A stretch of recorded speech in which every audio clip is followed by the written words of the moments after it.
तो फाइनली मेरा एग्जाम तो खत्म हो गया। अभी 2 दिन की शिफ्ट कल और परसों मतलब 6 तारीख और 7 तारीख को एग्जाम अभी होना है। मतलब 50% एग्जाम हुआ है, 50% अभी होना है। तो क्या हुआ, कैसे हुआ, सारी चीजें अभी बताऊंगा मैं। एग्जाम में कैसे क्या अटेम्प्ट हुआ, कितने क्या हुए, सारे क्वेश्चन मैं अभी बताऊंगा। बाकी जो लोग जिनका भी एग्जाम है उस बेसिस पे अपने आने वाले एग्जाम को कल और परसों कैसे टैकल कर सकते हैं, जो भी प्रॉब्लम्स आई उसके बारे में डिस्कशन करूंगा। तो मेरा एग्जाम 3 तारीख को था और फिर कल मेरा एग्जाम डबल का एग्जाम था। इसलिए मैं कोई भी चीज बस कम्युनिटी पर पोस्ट किया था कि कितने मैंने अटेम्प्ट किए, कैसे क्या किए। बाकी कोई वीडियो तो नहीं बना पाया। आज जाके मैं ये वीडियो बना रहा हूँ। तो सबसे पहले बहुत सभी लोग ये कह रहे हैं कि क्वांट बिल्कुल ही इजी आई है। तो बात सही है। तीन चार दो तीन क्वेश्चन को छोड़ के क्वांट वाकई इजी है। लेकिन इसका मतलब ये नहीं कह सकते कि पूरा पेपर इजी था, क्योंकि सिर्फ क्वांट ही नहीं आ रही है। हमारे 3 सेक्शन अभी ये सामने रहेंगे। मैंने मिस्टेक से इंग्लिश लिख दिया है, रीजनिंग होगा यहाँ पे। तो सिर्फ ये कहना कि पूरा पेपर इजी है, ये गलत होगा। तो मैंने क्या, अभी मैं बताता हूँ मैंने क्या कितने अटेम्प्ट किए हैं। तो जैसे कि क्वांट सेक्शन में मैंने अटेम्प्ट किए आई थिंक 56। और एक क्वेश्चन मैंने शायद सॉल्व करके रिव्यू में डाला था, वही वाला जो स्टैटिस्टिक का क्वेश्चन है। वो पॉसिबली मतलब पॉसिबल ये है कि वो गलत होगा मेरा, क्योंकि कैलकुलेटिव क्वेश्चन था। मैंने सॉल्व किया, काफी टाइम उसमें वेस्ट किया और फिर भी मेरा 4 पॉइंट के आसपास कुछ आ रहा था। लेकिन वो ऑप्शन एग्जैक्ट वो भी नहीं था और शायद आंसर कुछ और है। तो मे बी वो गलत हो। तो अटेम्प्ट तो मैंने किए थे क्वांट में उसको मिला के 29। और यहाँ पे इंग्लिश नहीं, रीजनिंग आएगा। रीजनिंग का जो पेपर है वो एग्जैक्टली जैसे पहले एसएससी ऐसा नहीं है। अब इन्होंने ब्लेंडिंग कर दी है। ये नहीं कहूंगा कि जो बैंकिंग के बड़े क्वेश्चंस आते हैं वो डाल दिए हैं। इजी मतलब जो बैंकिंग में आते हैं उनसे क्वेश्चन वैसे ही हैं लेकिन थोड़े इजी हैं।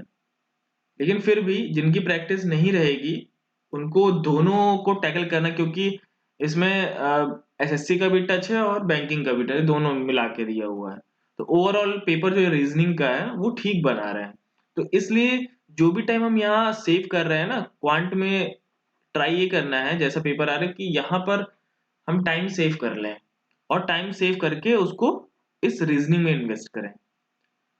तो मैंने जो अटेम्प्ट किए हैं रीजनिंग में 28 क्वेश्चंस अटेम्प्ट किए हैं। 28 क्वेश्चन अटेम्प्ट किए। अब यहाँ एक चीज आती है कि इसमें 3 से 4 क्वेश्चन ऐसे हैं जो स्टेटमेंट वाले क्वेश्चंस हैं। तो उसमें क्या होगा कि उसमें मिस्टेक्स की चांसेस ज्यादा हैं, क्योंकि हम बहुत ज्यादा यूज टू नहीं है ऐसे क्वेश्चंस को सॉल्व करने के लिए। इसमें भी कई चीजें होती हैं, हमें जानना होता है कि कैसे उसको उसको मार्क करना है, कैसे। जैसे कोर्स ऑफ एक्शन का आया था एक क्वेश्चन, और स्टेटमेंट बेस्ड क्वेश्चन, मतलब 3 ही क्वेश्चन या 4 क्वेश्चन थे। तो इसमें मिस्टेक से चांसेस ज्यादा है, तो इसीलिए मेरे इसमें जो एक्यूरेसी है मे भी थोड़ी कम हो रीजनिंग में। क्वांट में तो वही एक क्वेश्चन गलत होगा मैक्स, और सही होने चाहिए। लेकिन इसमें गलतियां हो सकती हैं और सभी लोग की, जो लोग यूज टू नहीं है ऐसे क्वेश्चन को स्टेटमेंट असम्पशन बेस्ड, उनकी गलतियां हो सकती हैं। लेकिन अगर आपने सारा पेपर कर लिया लगभग और वही स्टेटमेंट वाले क्वेश्चन बच रहे हैं तो उसको जरूर करें। पॉसिबिलिटी है कि वो भी सही हो जाए, ऐसा नहीं है। अगर 3 4 क्वेश्चन है तो 1 2 क्वेश्चन सही हो सकते हैं, तो उसको भी अटेम्प्ट करें। ऐसा नहीं है कि उसको छोड़ना पड़ेगा। टाइम, क्योंकि उसमें सोचना भी थोड़ा पड़ेगा, इसलिए उसको लास्ट में अटेम्प्ट करें। जो स्टेटमेंट वाले क्वेश्चन है, पहले सारा क्वेश्चन जो भी रीजनिंग के हैं नॉर्मल वो कर लें, फिर उसके बाद लास्ट में उसको अटेम्प्ट करें जो स्टेटमेंट वाले क्वेश्चंस हैं। और देखिए बहुत टफ उसमें वो नहीं आया था जो सीरीज वाले क्वेश्चंस थे या अल्फा न्यूमेरिक सीरीज थी, वो इतने टफ नहीं थे, लेकिन उस दौरान, उस एग्जाम के दौरान जब वो हम उसको सॉल्व करते हैं ना, तो हम बहुत सारी चीजें सोचते हैं। तो कभी कभी क्या होता है कि वो स्ट्राइक ना भी करे। तो वैसे दो क्वेश्चन आए थे, वो मैंने सॉल्व कर लिए थे, एक कोई क्वेश्चन बच रहा था जो मैं सॉल्व नहीं कर पाया था, तो वो मैंने उसको छोड़ दिया था वहां पे। अब आते हैं सेक्शन 2 में। अब सेक्शन 2 में इंग्लिश पहले से थोड़ी सी ऊपर कह सकते हैं, क्योंकि जो इसमें पैसेज वाले क्वेश्चंस हैं और पीक्यूआरएस पैरा जम्बल्ड, वो थोड़े से अच्छे आ रहे हैं। और बड़ी चीज ये कि जो पैसेज वगैरह में ना थीम और कुछ अलग टाइप के क्वेश्चन पूछे हैं जो डायरेक्टली आपको मतलब उसमें वर्ड्स देख के नहीं मिलेगा। उसको जब तक उस पैसेज को समझेंगे नहीं तब तक वो उसका आंसर मिलना मुश्किल है। तो इसमें भी मिस्टेक्स के चांसेस हैं पैसेज पैसेज के क्वेश्चंस में। बाकी पेपर और पीक्यूआरएस में भी, दोनों में, क्योंकि एक इसमें से लेंदी काफी लेंदी था एक पीक्यूआरएस। तो ओवरऑल इसमें भी थोड़ी सी मिस्टेक्स होने के चांसेस हैं, वो तो जब आंसर की आएगी तभी पता चलेगा। सिर्फ मैथ्स क्वांट के बेसिस पे हम इसको इजी नहीं कह सकते हैं। अब आते हैं जीके। जीके का तो जो लोग भी जिनका एग्जाम कल परसों है वो तो बिल्कुल भी जीके पर करंट अफेयर पे एकदम घुसे ना रहें, क्योंकि जो ये क्वेश्चंस बना रहे हैं 7 से 8 क्वेश्चन ऐसे आ रहे हैं, 6 से 7 क्वेश्चन ऐसे आ रहे हैं जो स्टेटमेंट में है, मतलब स्टेटमेंट दे दे रहे हैं A B C, A B only A B C D ऐसे क्वेश्चन। तो जब तक डीप नॉलेज नहीं होगी, जो भी करंट अफेयर भी आप पढ़ रहे हैं, जैसे हम लोग क्या करते हैं कि वन लाइनर पे फोकस्ड रहते हैं जो एसएससी एस्पायरेंट्स होते हैं, लेकिन अब क्या हो रहा है वैसा अब पेपर नहीं आ रहा है। जब तक आपको उस टॉपिक के बारे में डिटेल नॉलेज नहीं होगी तब तक वैसे क्वेश्चन सॉल्व करना मुश्किल है। जैसे कि कुछ उस पर आया था, कोई कम्युनिटीज के ऊपर एक क्वेश्चन आया था, तो वो चारों स्टेटमेंट दे रखे थे उन्होंने, तो उसको करना बड़ा मुश्किल हो रहा था। एक कोई मुझे समझ में आ रहा था, लेकिन बाकी दो एक में डाउट हो रहा था। तो एक तो ये हो गया जीके में। और जो स्टैटिक का पार्ट है वो भी, मतलब एक दो क्वेश्चन, मतलब देखिए 4-5 क्वेश्चन तो आपको लग जाएंगे क्या इजी आ रहा है, लेकिन 4-5 क्वेश्चन इजी आने का मतलब ये नहीं जीके में कि ओवरऑल जीके इजी है। जीके में अगर 10-12 क्वेश्चन भी जिसने अटेम्प्ट कर लिए हैं सही ठीक ठाक एक्यूरेसी के साथ, तो वो अच्छा है। और जिन लोगों ने 14-15 किए हैं, दो तीन तीन चार गलत हैं, वो भी ठीक है, लेकिन ज्यादा अटेम्प्ट नहीं हो पा रहे हैं।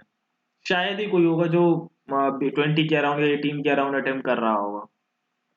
मतलब डुएबल 7-8 क्वेश्चन तो बिल्कुल डुएबल है जीके में, लेकिन सबको कहना कि आसान है ये बिल्कुल नहीं है। तो ये सीन था। तो इंग्लिश में तो मैंने अटेम्प्ट ऑलमोस्ट शायद 44 या 45 कर दिए थे, और जीके में मैंने किए थे 14 अटेम्प्ट किए थे। तो मुझे ऐसा लग रहा है कि इस 14 में से 10-11 तक सही हो सकते हैं, 10-11 क्वेश्चन, क्योंकि मैंने ज्यादा गेस नहीं किया है इसमें। अब आते हैं,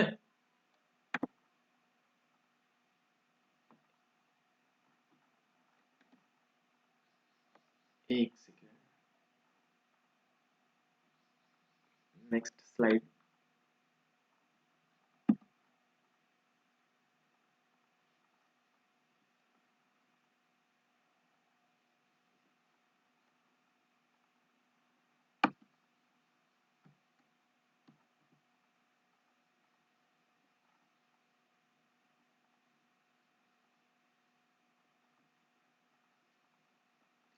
सिस्टम हैंग हो रहा है क्या? ओके। तो अब चीजें क्या है कि हम क्या कर सकते हैं, जो कल जिनका भी एग्जाम कल परसों है वो क्या कर सकते हैं।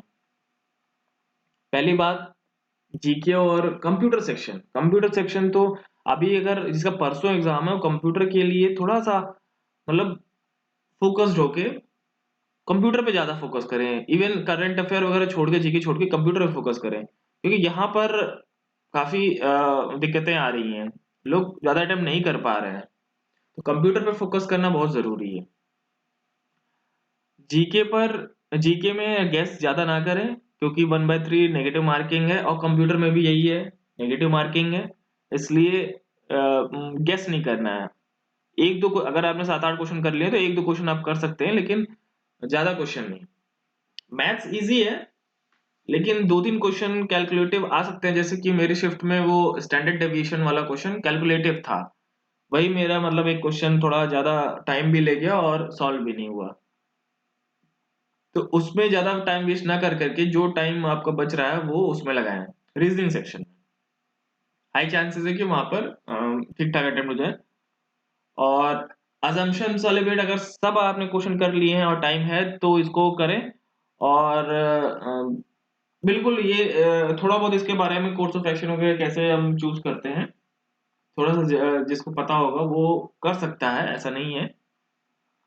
और कंप्यूटर का तो मैंने बता ही दिया कि कंप्यूटर सेक्शन में क्वेश्चंस के ठीक आ रहे हैं, अच्छे आ रहे हैं, तो जब तक पढ़ेंगे नहीं कंप्यूटर को तो वो सॉल्व करना मुश्किल हो जाएगा। लास्ट में टाइपिंग टाइपिंग का थोड़ा सा मेरे साथ प्रॉब्लम हुई थी। मेरे जो की डिप्रेशंस हुए हैं लास्ट में जो शो कर रहा था वो 1977, 23 कैरेक्टर्स, पता नहीं कैसे क्या हुआ। ये था मेरे साथ कि जो मैंने कुछ भी थोड़ी बहुत प्रैक्टिस की थी कंप्यूटर टाइपिंग की, तो मेरे पास जो कीबोर्ड था वो थोड़ा मतलब उसमें क्या है कि आजकल जो कीबोर्ड आ रहे हैं उसमें जो शिफ्ट बहुत छोटी की आ रही है, और उसके बगल में एक जो एक और की इन्होंने ऐड कर दी है वो आ रही है। और मेरे पास जो कीबोर्ड था उसमें शिफ्ट बड़ी पूरी एकदम लेंथ में है, तो उसमें जब हम टाइपिंग करते हैं ASDF पे रखते हैं तो शिफ्ट दबती रहती है, लेकिन वहां क्या हो रहा था मेरे साथ, बार बार वो वाला कैरेक्टर जो नया की उसमें ऐड हुआ वो प्रेस हो जा रही थी। इस वजह से मेरे साथ बहुत प्रॉब्लम हुई है। और कई बार मुझे तो ये डर था कि कोई लाइन ना मिस हुई हो। अब तो जब तक रिजल्ट या वो नहीं आएगा पता नहीं चलेगा कितना क्या हुआ है, क्योंकि 1977 में ऐसा भी हो सकता है ना कि मैंने एक लाइन रिपीट कर दी हो।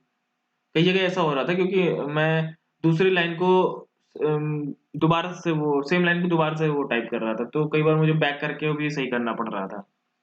तो ओवरऑल अगर ठीक ठाक अगर वो स्पीड अगर आपकी ठीक ठाक है तो ठीक है, आप दोबारा चेक कर सकते हैं। लेकिन जिसकी स्पीड बहुत नहीं है, जैसे मेरी बहुत नहीं है, 28-29 के आसपास रहती है ऑलमोस्ट, तो मेरे पास इतना टाइम नहीं था कि मैं दोबारा सारा चेक कर पाऊँ। थोड़ा सा मैंने 1-1.5 मिनट बचा था मेरे पास, तो मैंने वही 4-5 जगह उसको करेक्शन किया था। तो टाइपिंग में भी थोड़ा काम होके, और थोड़ी कीज की प्रॉब्लम है, किसी की टाइट भी थी, किसी की में जैसे शिफ्ट वाले प्रॉब्लम, तो थोड़ी बहुत प्रॉब्लम्स तो हैं, लेकिन फिर भी उसको तो टैकल करना ही पड़ेगा। अब देखते हैं क्या होता है आगे।